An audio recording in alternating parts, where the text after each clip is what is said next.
going to go and what are we going to do? You know, this is not a job at the local department store, and I'm not cutting down jobs like that. This is our way of life.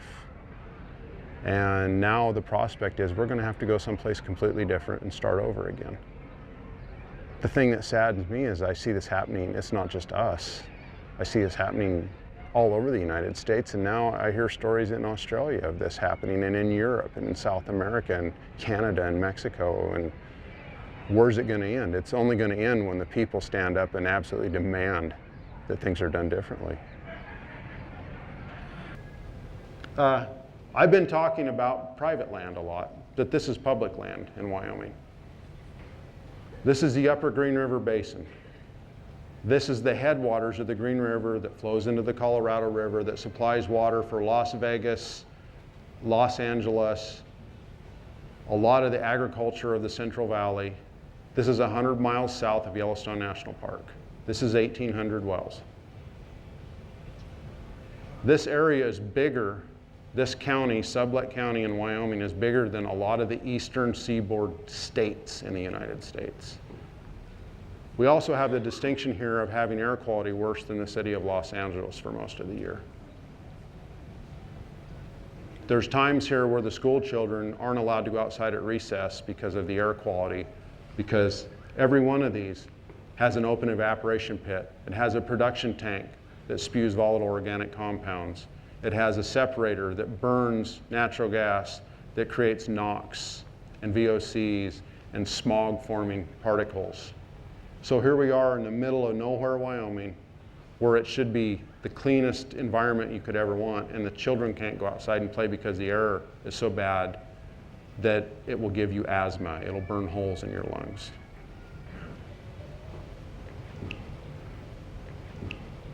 This is coal bed methane in the Powder River Basin. That's Australia.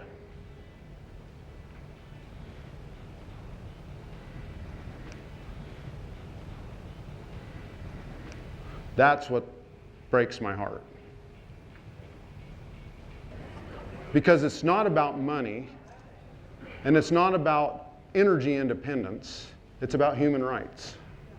Because it doesn't matter if I'm a enviro-weird Democrat cowboy from Wyoming, or if I'm a green politician from Orange, Australia, or if I live in a city.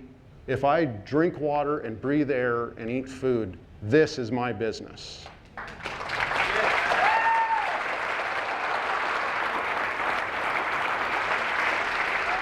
The thing I would say is that the biggest tactic that this industry uses is to divide the people up and make them feel like they're different and make them have conflict with each other. This is human rights. It doesn't matter if you're a farmer or a rancher or a fisherman or a longshoreman, or if you work at the corner store, or what you do, this will affect you in exactly the same way. Everybody gets poisoned in the same way. And if you want to have a future, if you want your children and your grandchildren and the people around you that you love and the rest of the world to be able to drink water and breathe air, you better speak up.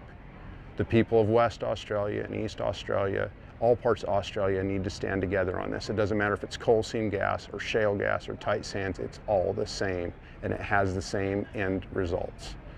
And the people can stop this if they stick together. We have to look past the differences that we have, because the things we have in common are what are really strong. The things we've just talked about. It's everybody's business what the air quality is. It's everybody's business what the water quality is. Why should I or anyone in this room be a cost of doing business? Because I can tell you for over 10 years in the United States, they would stand up there and wrap themselves in the American flag and say, this is for energy independence, and they'd have a little tear rolling down their cheek, and they'd have an attractive woman in a commercial tell you how wonderful natural gas is. And now, just today, I read an article where Taiwanese delegations have just been in the United States to sign a 20-year exportation contract for 8 billion tons of natural gas to go to Taiwan every year. That's why they want to take an extra 2 billion tons of coal out of the Powder River Basin and ship it to China every year. That's why we're risking our inland sea, our inland aquifer, the Ogallala aquifer, that supplies the breadbasket of the United States, with the possibility of the XL Keystone Pipeline from the most horrific, god-awful thing in Canada, the tar sands mines, to ship it to the Gulf of Mexico so they can ship oil to China. Why should we be a cost of doing business? These countries were built by people looking for freedom and looking for the right to live in peace and harmony and not be set upon by a government that's cruel and overbearing. And should we trade a cruel and overbearing government and our freedoms for industries that are going to rule us? It's up to us to decide what future our grandchildren have. It's up to us to decide if that's what you want to see. It's up to us to decide if 20 years from now, if you want to say, I don't know why I let somebody come in and use our water for a toilet. Because you know what? The money that they made shipping that gas to China, I haven't seen a damn thing with what they've done around here.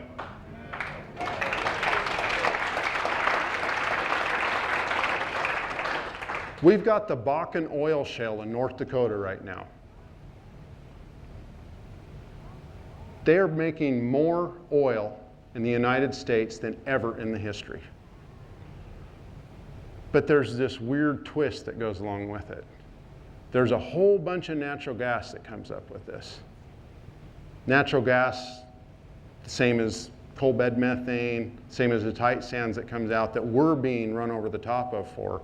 But they don't have the infrastructure for it there. They don't have pipelines. Now the oil, they put it on a train, and hopefully it gets somewhere where it can be used before it derails and blows up cities, which has happened in Canada and the United States both.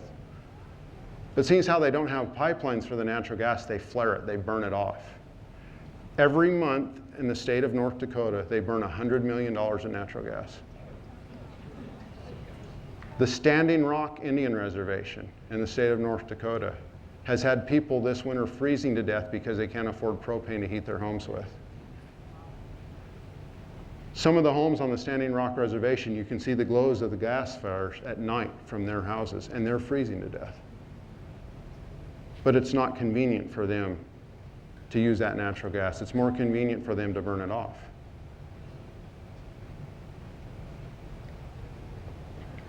And maybe it would be different if it was just American companies doing this to Americans, and we could say, well, we kind of get what we deserve. But it's not. These companies don't know international bounds. Like I said, Santos was on our doorstep wanting to see what was going on. We have Canadians, we have Dutch, we have British, we have everybody, and the rest of the world gets to put up with a bunch of knot-headed Americans running around doing this to them too. So when somebody tells you it's not your business what goes on in the Pilliga or what goes on in Western Australia where they want to do shale gas, you tell them to go to hell, because it's all of our business. This is a picture. So before I get too preachy, because this really, really has changed everything about my life, about my family's life, and about the things that we thought we would be doing by now. But I'm not going to complain about it either, because I really know what's important now. I can tell you what we've lived through you don't want to live through. There's so many places around the United States who have become a gas field, have become an oil field. They're not the place that raised Angus beef anymore. They're not the place that grew wheat. They're not the place that produced automobiles. They're not the place that this varied and colored history that we had of producing our own stuff in the United States. We've become a petroleum producing colony. So we had a big thunderstorm that moved through one year just after we'd planted some barley. And it had hailed really heavy, and then this rainbow came down on top of the production tank. And I ran in the house and grabbed my camera, because this is what they're going to tell you this is. That this is the pot of gold at everybody's rainbow. I can tell you, for us, it's been nothing but a pot of poison. And I hope that if you're concerned about this and you're not sure what they're telling you, Don't sign on that dotted line. Don't say yes and take them in with open arms. Skepticism is a good thing. Use your voice, use your common sense, and stick together. And you can save your way of life, and you can preserve a future that's worth having for your family and your children, and you can be proud that you've done that. Thank you very much.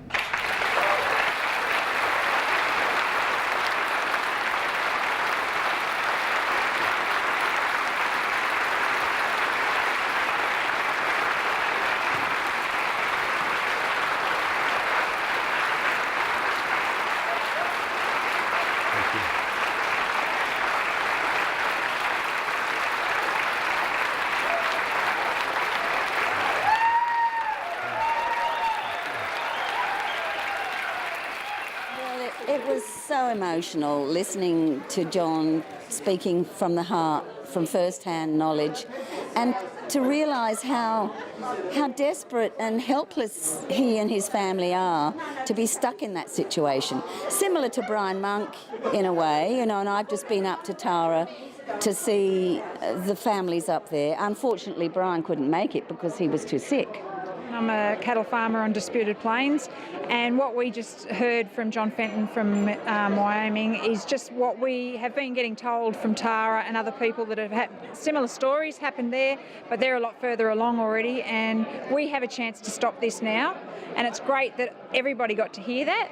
So, and hear that we're not making it up. It's really happened in other parts. Because it's such an unbelievable story, you think, how on earth could that be true? Well, it's happening, and it is going to happen here unless we stop it. And I think we will stop it. Hearing it firsthand at times brought tears to my eyes, because it was very sad. And if we don't do something, it really is going to be bad. I'm a cattle farmer. I've been a farmer for 40 years. It's obvious to any fool that this is an extremely detrimental process, and the chemicals that are brought up are health risks, serious health risks. Well, it's beyond being frightening, definitely. It's getting to the stage now rather serious, and it's no good to somebody like myself that's got a heart condition. Stress is out of the question with that. This is obviously devastating to the water table. They've been denying it for years, but food and water, a major issue in this entire debate, and John Fenton has just verified the devastation that is occurring in the United States, and our politicians really need to wake up and listen to what majority of the people are saying in this area. To think of our beautiful waterways, our spring-fed dams and creeks being contaminated with industry chemicals, and our families being subjected to the volatile organic compounds in the air, and the risk of the contamination of the food chain with the beef industry around here just horrifies me, and it has reaffirmed my resolve to keep fighting this. I'm a food producer for 40 years, and I'm not radical. I don't like making waves, but our politicians are letting us down if they're not recognising this fact.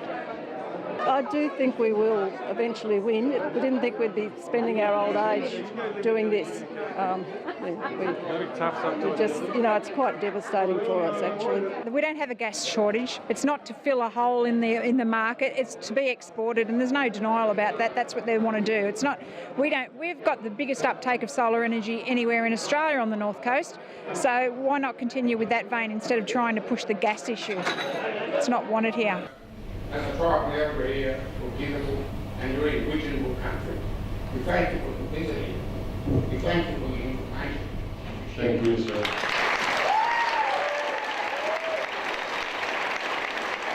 The part I found extremely touching when John walked across and shook hands with Kevin, one of the elders of the Gidable tribe, and introduced him to his family, which were all sitting there. That I found extremely touching. John didn't have to do it, but he felt obliged to do it. That meant a lot to me, because I've worked with these people. I've lived with them.